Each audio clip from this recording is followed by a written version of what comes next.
ለሚስቱ ቤት ገዝቶ ሰፕራይዝ ያደረጋት ሚስቱ ከቤቴ ውጣልኝ ስትል አባረረችው።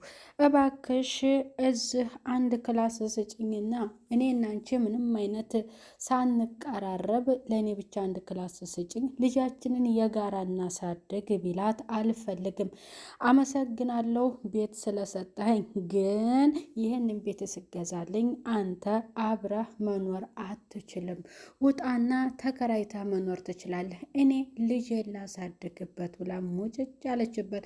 የኢትዮጵያ ሕዝብ ፍረዱኝ። በገዛ ሁላት ቤት በገዛ ንብረቴ ሚስት የከለከለችኝ አላብራም። ጋሼም እንዴት እንደዚህ አይነት ነገር ታደርጋላችሁ? ሽምግልና ተዘጋጅተን ልናስታርቃችሁ ስንል ፍቅራችን ይብሳል፣ ሌላ ሰው አናስገባም ሶስተኛ ብላችሁ ራሳችሁ ተስማምታችኋል። አሁን ደግሞ እንዴት ልጅ ለፍቶ ያንን የመሰለ ቤት ገዝቶ ሰጥቶሽ ወረቀቱ ላይ ከፈረምሽና ንብረትነትሽን ካወቅሽ በኋላ እንዴት ልጅን እንደዚህ ታደርገዋለሽ ታዋርጀዋለሽ ብሎ ጋሼ በጣም ተናደደ። ሩታ ከመጀመሪያውም ነግሬህ ነበረ፣ ይገባሃል፣ ልሁንልህ የፍቅር መምህርህ እስልህ አልሰማ ብለኸኝ ተመስገን የኔ ጦር ነው ስትል ሄርሜላም ለአብርሽ ነገረችው። አብርሽም ሻንጣውን ይዞ በገዛ ቤቱ ላቡን ጠብ አድርጎ በአፈራው ንብረቱ ተበላ። ሩታ አስወጣችሁ፣ ሻንጣውን ይዞ ወጣ። ሰላም ጤና ይስጥልኝ ውድ የተከበራችሁ የቻናሌ ተከታዮች ቤተሰብ በሙሉ በያላችሁበት ሰላማችሁ ይብዛልኝ። የአብርሽና የሩታ ቀጣዩ ፓርት የሰሞኑ ቆይታቸው እንደነበረ እንዳያችሁት ነበረ። አሁን ደግሞ በሌላ ክፍል ከች እያሉ ነው። ሌላ ፓርት እንግዲህ ይቀጥላል እየተባለ ሊተወን ነው። ሩታ ባለቤቷን ከቤት አባረረችው።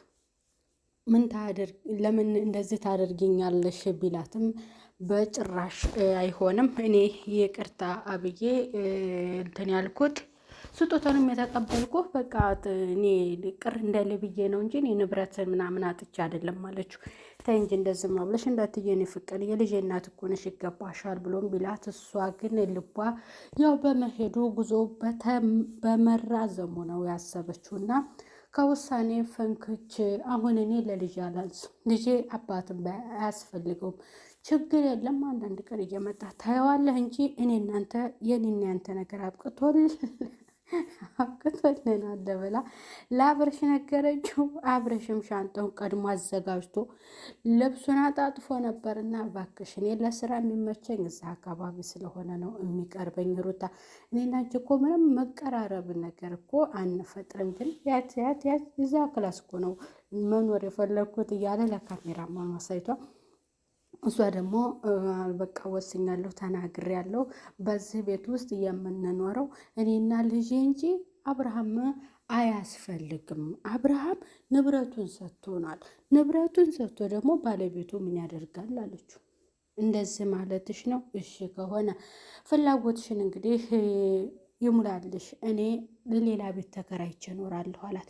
ቤት ገዝቶ ለሚስቱ የሸለመ ለራሱ በቤት ኪራይ መኖር የፈለገ ብቸኛው አብርሃም።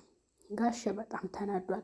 ጋሼ ሰሞኑን እሰይ ስለቴ ሰመረ፣ በገና ቀን እሰይ ስለቴ ሰመረ እያለ ደስ ብሎት ነበር። ደስታውን ሲያጣጥም ገና በሁለተኛ ቀኑ ሌላ ነገር ሲፈጠርበት፣ እስኪ የተመረጡትስ ሽማግሌዎች ያንን ነገር ሲሰሙ እኛ ሽምግልናውን መጀመሪያ ተመርጠን ልንሄድ ስንል አንፈልግም፣ በራሳችን ነው ፍቅራችንን የምንመልሰው ብለው ወስነው የለም ወይ? አሁን ሌላ ሁለተኛ ሽምግልና ብላችሁ እኛን እንዳትመርጡም ብለው ሽማግሌዎቹን በጣም ተናግረዋል። ጋሸምንም አሳፈሩት። ጋሻ አሁን በሰፈር ጓደኞቹን መርጡ። ትላልቅ ሰዎችን ነበር ያዘጋጀው። እነኛ ሽማግሌዎች ሁለተኛ ይሄዱለታል። ሄርሜላ እንግዲህ ይገባሃል ይበልህ፣ ተበልተህልኝ መጣ ከነ ንብረትህ አለቃቅስ አስረክበህ መተሃል፣ ገንዘብህንም አንተም ተዋርደ መተሃል፣ እኔም በቅቶኛል ካንተ አለችው። ሄርሜላ ደግሞ የሳቋ ቀን ሆነ። ቀጣዩ የሄርሜላ ጊዜ ሊሆን አብርሽ ከፍቶታል።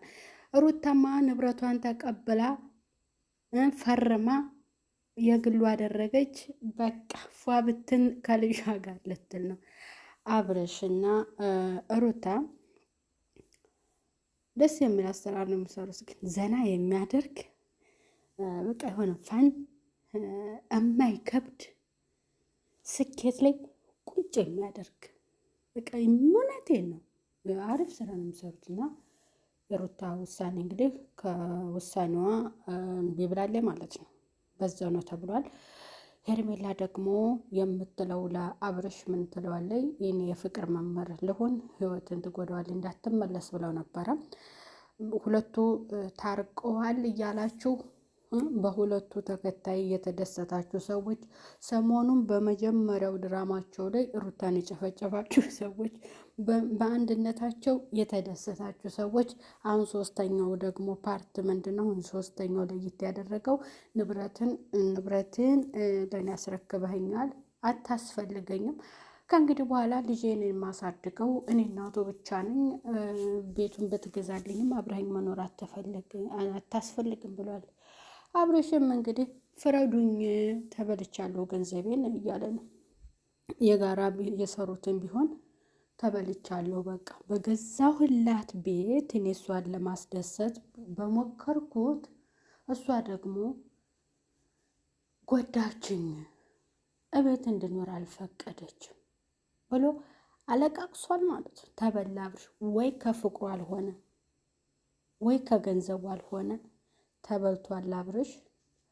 ጋሼም በተዋረደ በጣም ጋሼ ሽማግሌዎች ራሱ ስንት ሽማግሌ መሰላችሁ? እናሁን በሀገራችን ስንት ሽማግሌ ነው የሚያስፈልገው? 3 4 5 እንደ ስንት ማዕት እኮ ሽማግሌ ነው የተሰበሰበው። የሰፈር ታዋቂ ሽማግሌ የተባሉት አልቀሩ እና ጋሼን አዋረዱት። ምን አይነት ሄርሜላ ጥሩ ጸሎት አድርገሻል። ሩታ ግን ጥሩ አላደረግሽ። ረግፋለሁ ግፋለሁ። አብረሽ ከቤት ወደ ውጭ ሻንጣውን ይዞ ጎተት ብሎ ሻንጣውን ጎትቶ ወጥቷል። ያው ከቤት ወደ ውጭ ማለት ነው። ስለዚህ አሪፍ ነው የሚሰሩት ግን በእውነት በጣም አሪፍ ነው። እንደዚህ ጥንድ ሆኖ ፈታ እያሉ መስራት የማይከብድ ቀላል ስኬት ላይ ከፍ የሚያደርግ ማለት ነው። አሪፍ ስራ ነው የሚሰሩት። እስኪ እናንተም እንደዚህ ስሩ። በቃ አትከተሉ ስሩ እላለሁ። ቤተሰብ እንግዲህ ያው እየሳቁ ሀሳቤን ወደ ሳቁ ሄደብን።